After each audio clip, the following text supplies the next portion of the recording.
I'm going to go ahead and start by standing up here in front of the podium because I want to make a point about it. And the point is, why do we think that because somebody stands up and has a microphone or stands behind a podium or stands in front of a camera and is on the news or is a political figure that they know any more than you do? You know, the questions of how, why, where, when, who, how, all of that, I want to talk a lot about why today. And you're going to have to bear with me. I can feel for Tim. I've got sinuses and sore throat and all that, so I hope my voice holds out. So I'm now just going to join everybody else, all the normal people, and come down here. Now, Trent opened it up for lawyer jokes, right, Trent? We're good on that, okay? So I rode up here, or actually he rode up with me, and I'm still wondering how he talked me into hauling a bull for him, but that's a lawyer for you, with Todd McFarlane. Like I said, he rode up with me. And on the way up, or wherever we go someplace, we usually get into some pretty interesting discussions and talk about life and death and reincarnation and such. And he asked me on the way up, John, what is reincarnation? I said, Todd, that's going to take some pondering and some thinking, and I'm going to have to really percolate on that, but I'll answer your question today. And he's standing over there not paying any attention, so we can just go ahead and tell this, right? Well, it starts at death. Seems they wash your neck and comb your hair and clean under your fingernails, then they place you in a padded box away from life's travails. Then the box goes in a hole that's been dug in the ground previous to this affair. And after a while, the clods melt down, as does the box, and you whom are inside. And now, my friend, he's still ignoring me. Yes, sir. I just got informed by the camera crew that your stuff's going to be unusable because you're down out of the lighting and can't see it. So I got to go back up on the Rammy-umptum, huh? Or take your hat off. I don't take this hat off. You want me up? Okay, I'll go up. Can I stand right here, though? Does that work? Thank you. I feel like I've been reincarnated. Now, where the heck was I? And the clods melt down, as does the box, and you whom are inside. Now, my friend, you've begun your transformation ride. Pretty soon some grass will grow upon this rendered mound until one day a lonely flower's found, probably one of those right there. And then a horse might happen by and graze upon this flower, which once was you. Can't see him over there now because he's behind the light. But it's now your vegetative power. And it'll make bone, muscle, and fat, essential to the steed. But there's a part that he can't use. And dare I say, it just sort of passes through. There it lies upon the ground, this thing that once was you. And if I happen by and spy this object on the ground, I will ponder upon it a bit. And I will think about life and death and reincarnation and such. And I'll go away concluding, he's still not listening. Todd, you ain't changed all that much.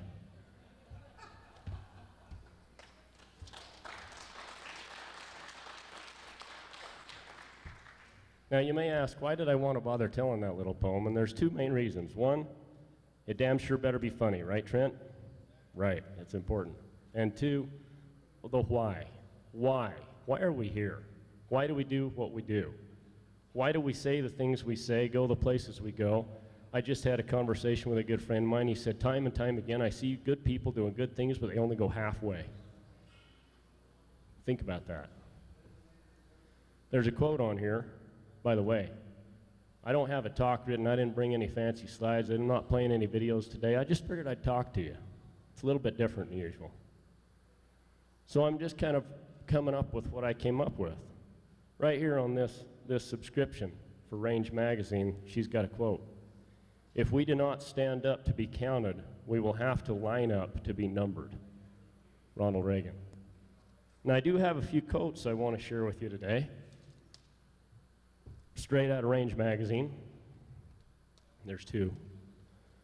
This is from Plato. Now, if we really want to get into in-depth, I have issues with Plato. I've read Plato and Aristotle and some of this stuff, and you're probably looking at me going, really? Really? It's all Greek to me, right? Yeah.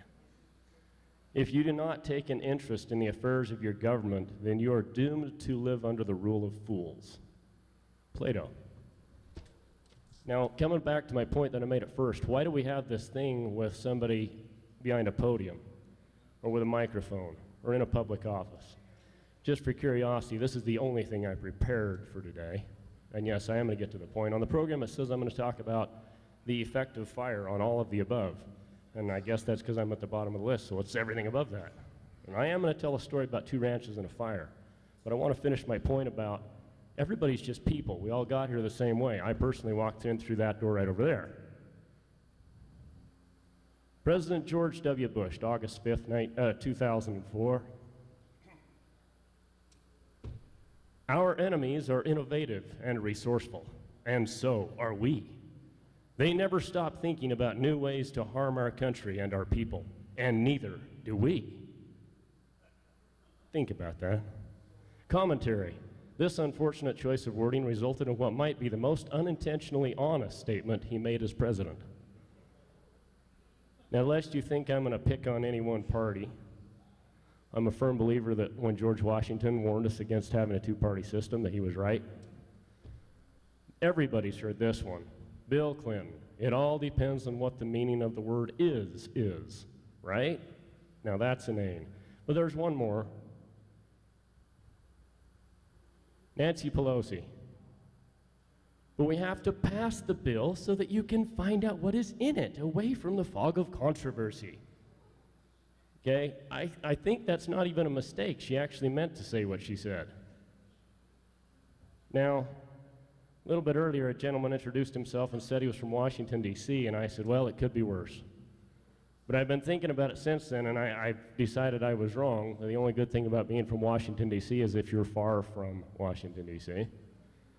And I can't leave this little quote out from former Washington, D.C. Mayor Marion Barry. Outside of the killings, D.C. has one of the lowest crime rates in the country. Commentary. Those pesky murderers ruining an otherwise stellar reputation. And then the one I want to end with on these quotes is this, because it's the most confusing. U.S. Defense Secretary Donald Rumsfeld, February 12, 2002, quote, reports that say something hasn't happened are always interesting to me because we know there are known knowns. There are things we know we know. We also know there are known unknowns. That is to say, we know there are some things we do not know, but there are also unknown unknowns. The ones we don't know, we don't know. Now, I was confused halfway through. Commentary. As plain English spokesman John Lister said, we think we know what he means, but we don't know if we really know. There's one other, I lost my place here, so maybe I'm just going to have to get into my story. The story I want to tell is a true story, as opposed to most of the stories I tell. And this one involves me, firsthand experience. And it's actually probably the reason I have the opportunity to be here today, because I told this story at the Boise presentation that we had a few months ago because of things that were going on a little further northwest of here. And if I can find this while I'm multitasking, I'll still share it. But I'm just going to start telling the story. So back in the early 90s, before I had all this gray hair, I think it was even before I had facial hair. That dates me as a young kid, huh? I was working on some ranches out in Nevada, and one in particular one that I spent time on and really appreciated it. Loved the family. And just don't get me wrong here, both of these ranches and both of these families I'm going to talk about, I dearly love and respect, and they've done many wonderful things. So I don't want you to think I'm just being critical, because I'm a firm believer in that if we're going to actually learn to do something better, we have to critique ourselves. We have to look at what we need to learn.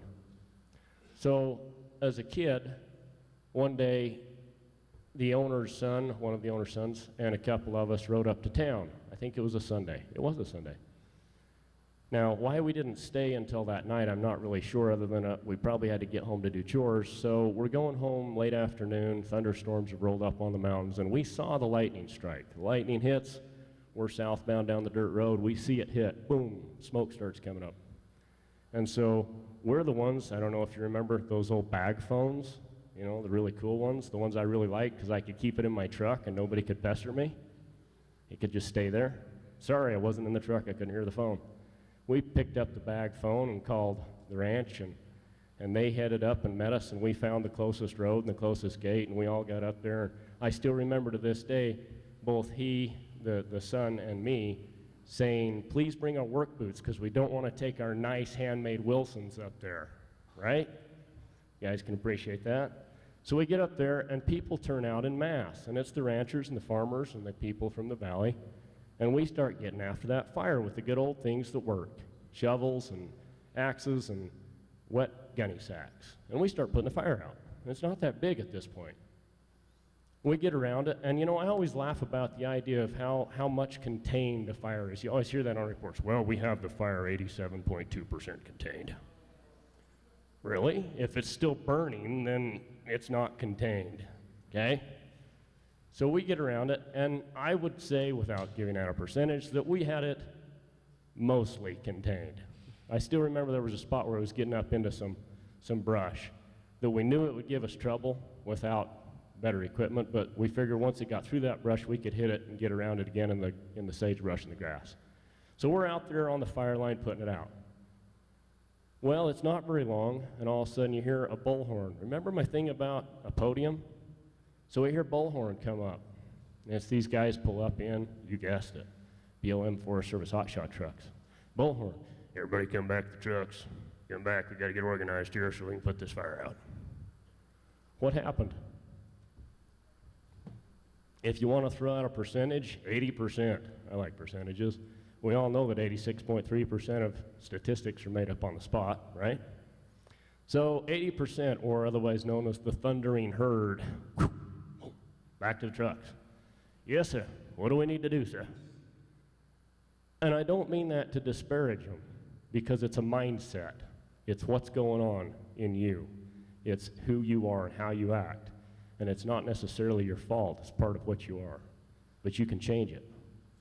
So they all went back to the trucks, and a few of us that have a different mindset just kept putting the fire out.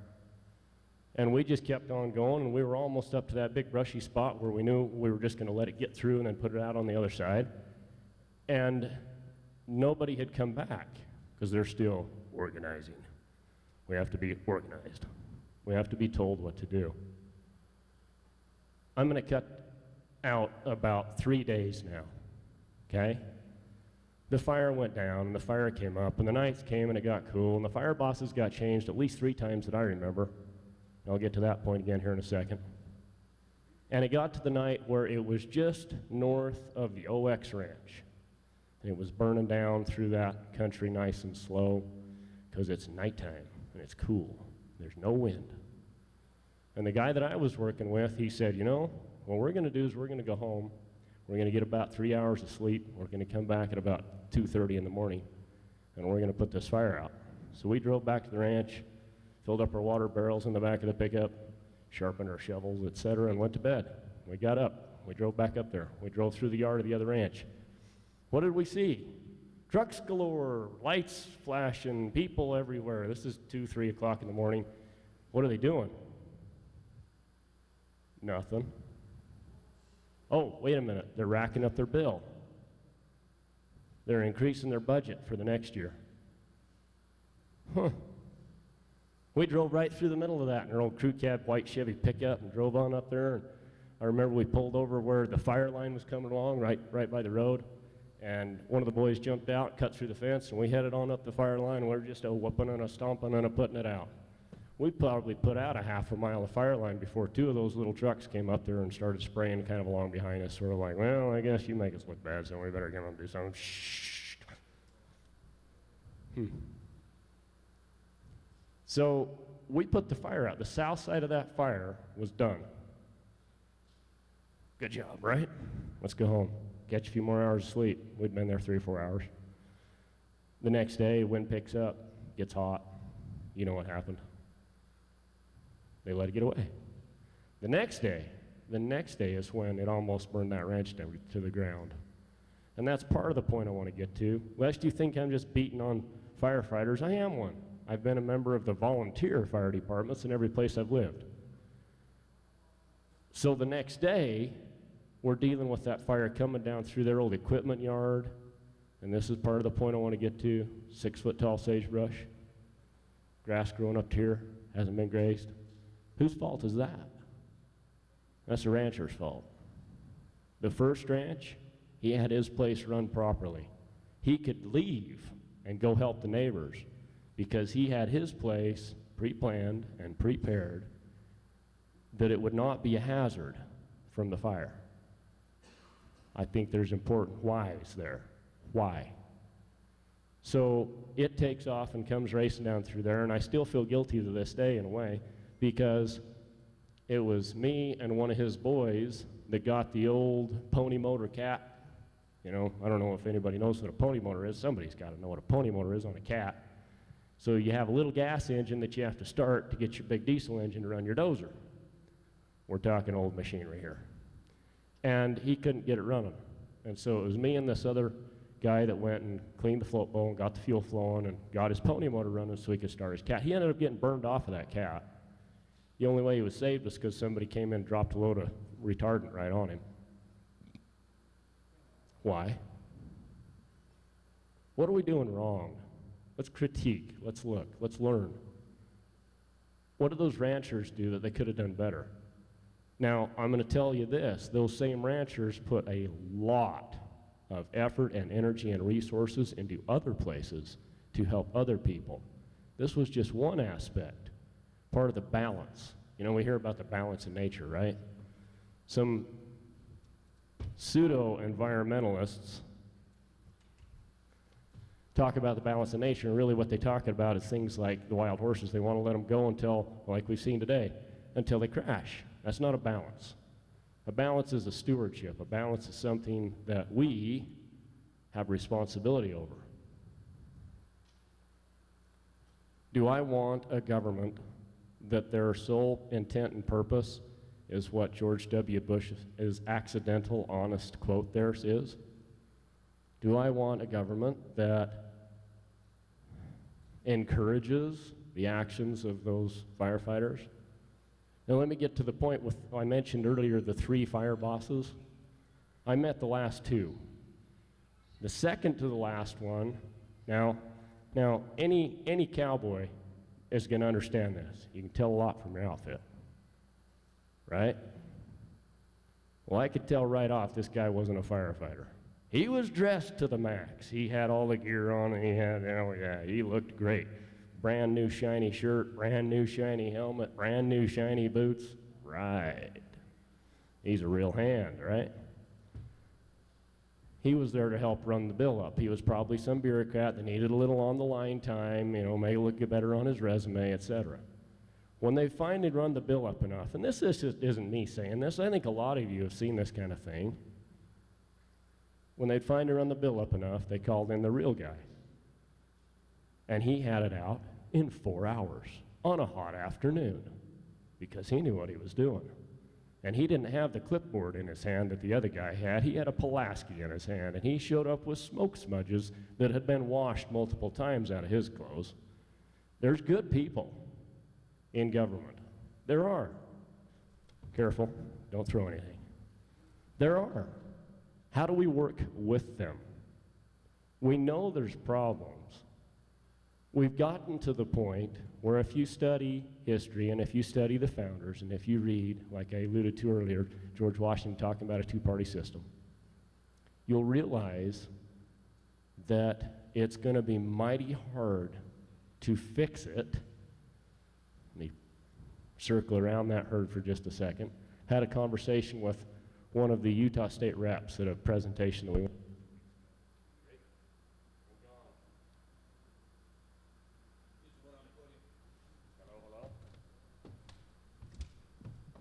I think I went away.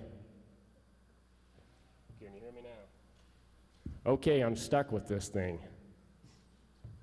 Trent will come fix it. He's a good fixer. I probably did it myself.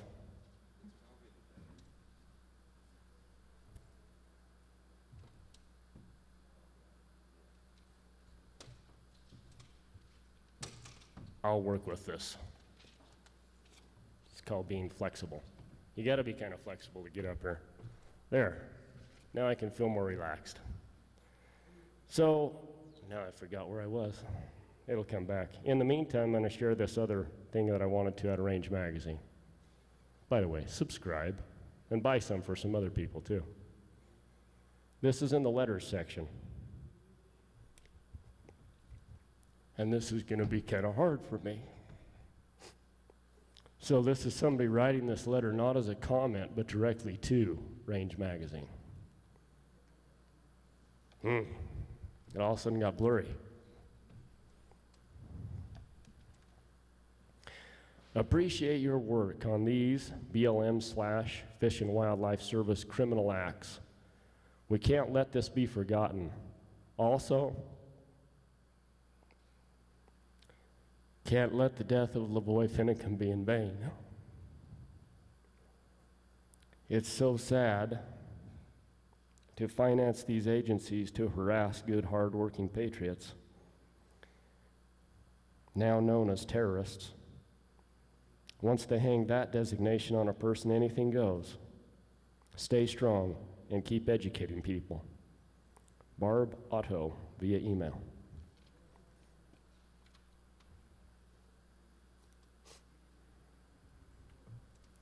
Why are we here?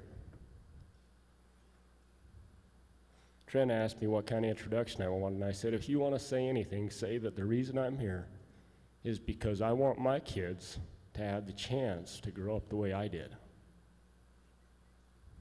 One of the ranches that I grew up working on, starting at 8 years old, ended up getting sold to the Rocky Mountain Elk Foundation, which basically gave it to the BLM.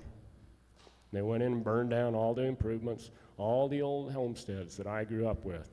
Miller Place, Martin Place, Mink Place, Jake's Place, the 96 Ranch. These were all neat old places on that place that were someone's blood, sweat, and tears and life.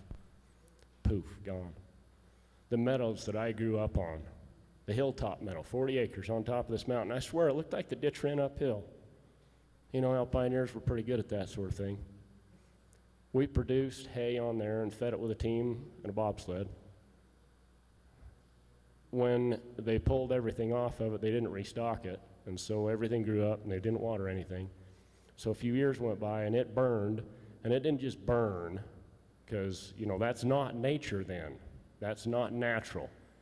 It burned clear to the gravel. It burned the peat. It burned to where that'll never be productive again. Why? It's about money and control. Somebody earlier today asked the question, who's behind all this stuff, you know?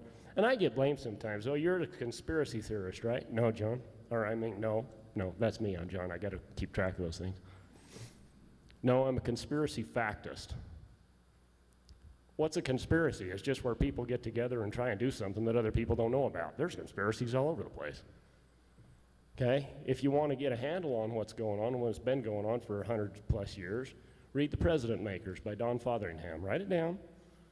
It's a good book. It's pretty new. It's pretty short. It's even got pictures. I like that. One time, my dad, Steve Pratt,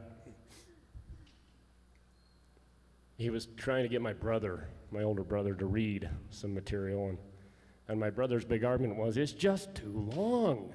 You know, it's a book. Give me something the size of a magazine and I'll read it. And there is a point to that, and it's been talked about. Media, short video clips, stuff that people will engage, stuff that people will be interested in that aren't the choir. How do we expand this?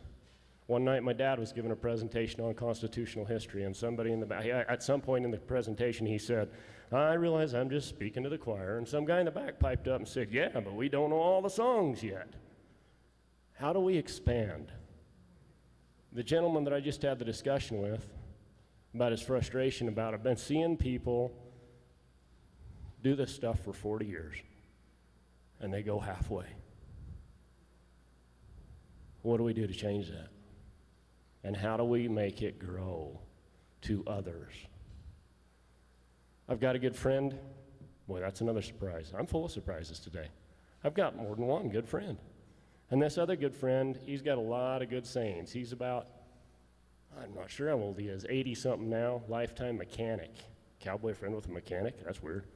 Kind of like that loggers versus cowboys rivalry up in Burns. I hate to admit it, but I'm a mechanic too. And he's got a lot of good sayings. And one of them is, if all you do is put your nose to the grindstone, you'll never pick your head up and look around and see what's going on. And another one is, if you can't actually put your hand on something, you don't really have it. Why? There's a lot of people that came from a long ways today to come to this.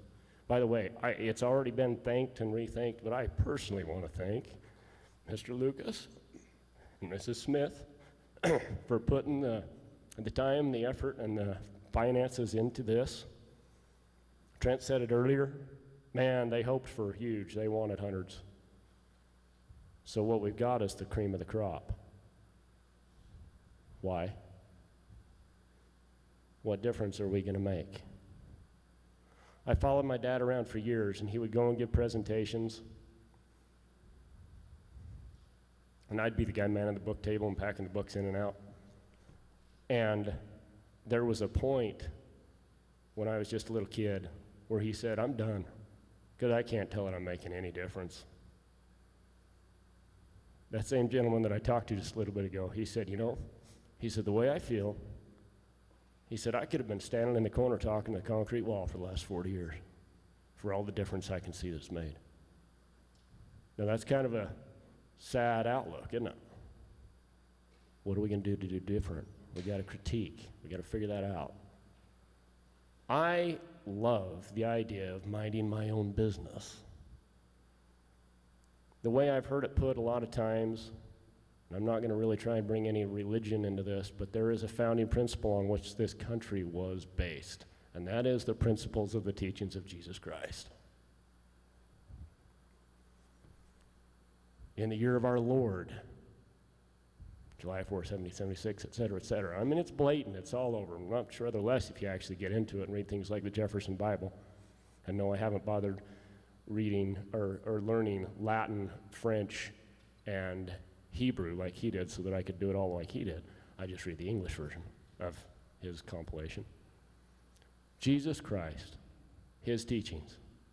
And I don't care if you're Christian or not. It doesn't matter.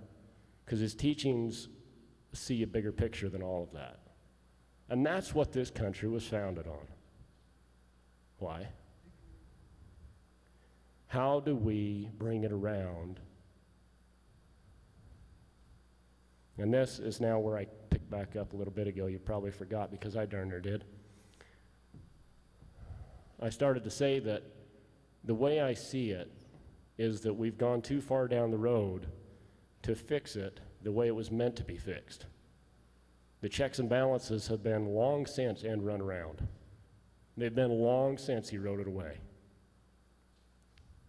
People talk about saving the Constitution. Judge Robert Bork said, in a number of years ago, the Constitution is simply dead. And he said that very lamentingly. Why? You notice I got a theme there, right? So start within our own hearts and ask yourselves why. Always be asking that. Why did I just get mad at my kids? Because unfortunately, I do that way too much. Why did I take time away from my work to come here, like all of you did? Earlier this morning, it was mentioned the ruling that was touted on KSL a couple of weeks ago about the gentleman in Wyoming that had just won the case pending against him, I guess, from the EPA about his pond, right? We talked about it this morning. It came up, oh, it was a great win, rah, rah, rah. When I read that article on KSL, I looked at that and I thought, where's the win here? Where is it talking about that he was paid back for his time, his legal fees? Where's it talked about that he even had to go through this battle in the first place? Where's it talked about that, No, instead, at the end of the article, it said, and all he had to do was plant a few willows and, landscape it a little more and a few things. And that's a win? If we think that's a win, we're missing the whole picture if we think that's a win. That was a concession. That was a pat you on the head and tell you to go away. And we'll benevolently not charge you the $75,000 a day fine that we were going to stick you with, but now we're so nice, we'll just let you be. And then I started reading the comments. By the way, don't ever read the comments, they're bad. The comments on this were good. Every one of them agreed. Every one of them was, oh man, congratulations to this guy. We're really happy this turned out. There was people taking it to another level of, why isn't the administrators in that EPA situation, why aren't they personally liable? Why doesn't somebody lose their job over this? Why doesn't they have to pay him? There was good comments like that. How many of them even put a name to those comments? Oh, remember statistics? I like throwing statistics out. My estimate would be 99.3% of the comments were anonymous. Why? There was even one comment on there that said, this is an example of the kind of tyranny that led to what we just saw in Oregon. Why? By the way, that comment was anonymous also. So all these people are getting on there and making these comments and saying these things, and I'm not saying that's necessarily bad. I mean, good. They're saying good stuff, but they're doing it anonymously, and what actual change are they going to make? What are they actually going to do? I hate to put it this way, but probably not a damn thing. Matt Woods, rancher down in Iron County. He's pretty active. He's got a lawsuit going on. He's in court. He's working with wild horse issues, et cetera, et cetera. The other day he was talking to that same pesky lawyer friend of mine, and he said, Todd,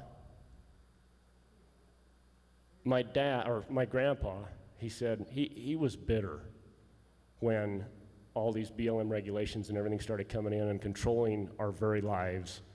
He was bitter. And he said, my dad, well, he was really bitter. And he said, me, I'd have to sum it up that I'm goddamn bitter. Now, pardon my French. I already told you I don't understand French. Why? If you don't walk out of here today and do something different than you've done it before, then this was a waste. Do something more. Do something bigger. And the thing is that this is the cream of the crop. You folks are the ones that have been in the trenches. You folks are the ones doing stuff. Why? Now, I told Trent that he can just come and take his shepherd's crook and jerk me off of here whenever my time's up. How am I doing anyway? Okay. I ought to be able to figure out something else to say to poke you and prod you and maybe hot shot you a little bit. Why? I actually teach a class in the church that I attend. Holy smokes, I'm full of surprises today, aren't I? And a lot of times I walk out of there and there's guys just boiling mad at me. Not that I'm trying to make them mad, but I want them to think. I want them to do more than they have done. I want them to grow more and learn more. I want them to reach higher. Why?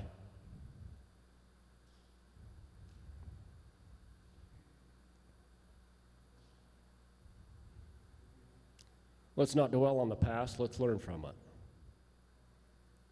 There's lots of famous quotes that go around about if you don't learn from the past, you're doomed to repeat it. The way I like to say it is that a smart man learns from his own mistakes, but a wise one learns from everybody else's. I don't have to go through every mistake to learn from it. Why? Another friend of mine, oh my word, I'm up to 4 now, right? Another friend of mine says, John, the dumbest man on earth can ask more questions than the smartest man can answer. I'm full of questions, so I must be the dumbest man on earth. How to wrap this up?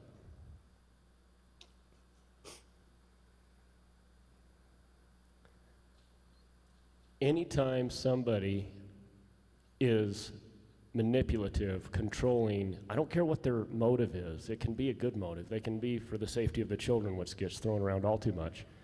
But anytime they're trying to manipulate, twist, turn, and control other people, they're working on Satan's plan.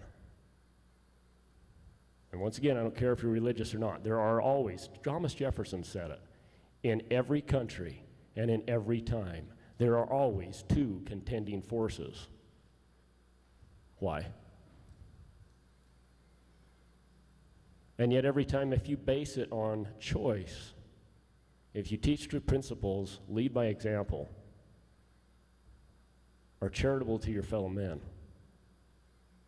then you're working on Christ's principles and Christ's plan. That's the camp I want to be in. That's the people I want to work with. I'm not about force. Although I guarantee you, I carry a means of defending myself. Why? Because I believe in personal responsibility. I believe that you have a stewardship, and it starts with your own life, and then a responsibility for your family and your friends and your community. Thomas Jefferson also said, it's not only every man's right, but his duty to be at all times armed and capable of protecting himself and those around him. Why? And that's the question that I want to leave it with.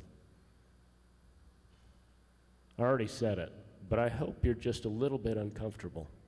And if you're not, visit with me afterwards and I'll work harder at it.